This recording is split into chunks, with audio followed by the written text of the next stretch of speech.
Hi and welcome to my channel. My name is Antje and today I'll be talking about Transcendent Kingdom by Yaa Gyasi. And Yaa Gyasi's debut novel, Homegoing, was one of my absolute favorite books of I think 2017. So of course I had to pick up her second novel. And in Transcendent Kingdom we are following Gifty, who is a second generation immigrant from Ghana and who is now a PhD candidate at Stanford, doing research on addiction and how to switch off addiction in mice. And through vignettes and a prayer diary from her childhood and just in a monologue, we find out why Gifty is so interested in this line of research and what her personal connection is to this topic. And pretty early on we find out that her brother died of an overdose when he was a teenager, and her mother has been struggling with depression ever since. And through her research, Gifty is kind of trying to come to terms with how addiction changed her family and her life and just ramifications that came with it. And that is kind of all one has to know about the plot, though I think plot might not be the right word because this book isn't very plot heavy or plot dense. Instead, I would say Transcendent Kingdom is more of a character study or character driven. I would almost go as far as to say this is a philosophical book because it touches on very many different heavy topics and just poses a lot of questions without giving any finite answers.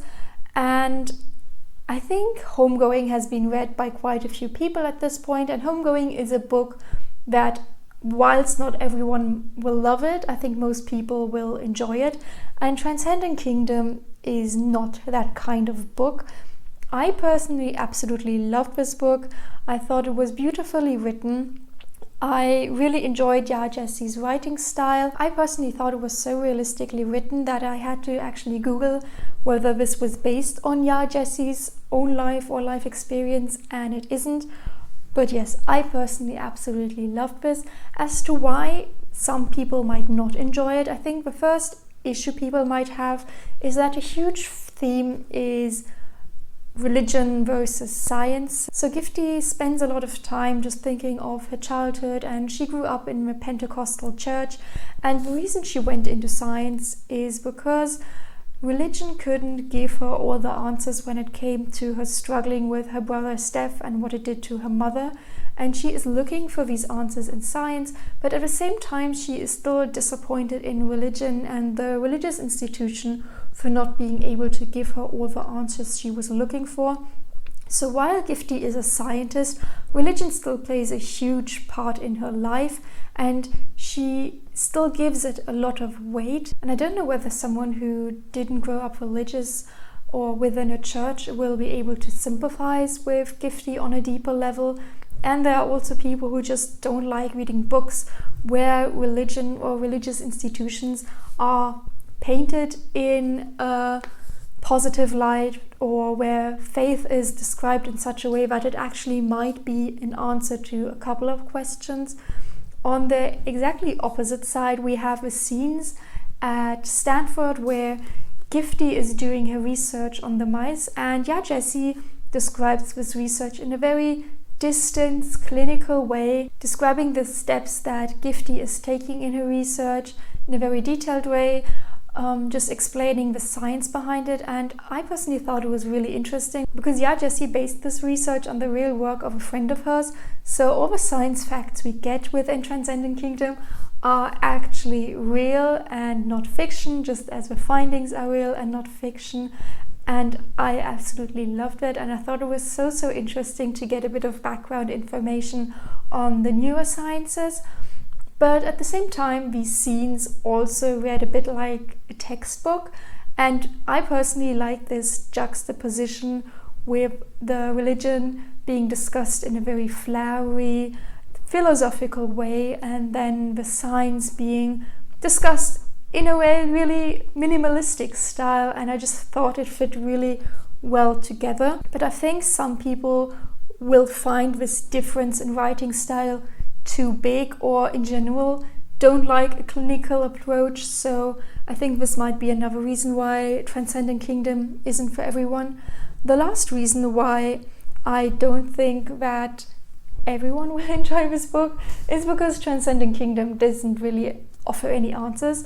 It asks a lot of questions, it asks a lot of deep questions and philosophical questions, and it's the type of book that wants you to pause, maybe even take a step back and make you think about your answers or how you would interpret these questions. So it is a book that doesn't really want to, I think, immerse you, and it's exactly the opposite of what most authors are trying to do and what readers are looking for. You want to get lost in the world, you want to get lost in the fiction, and Transcendent Kingdom doesn't really allow you to do that. That means you have to really be in the right headspace where you want to read a book that doesn't take you out of this world, and that you might have to read at a slower pace, and that is not going to come to a conclusion that is necessarily fulfilling or satisfying, but makes you search for your own ending, makes you search for the meaning you want to find in this book.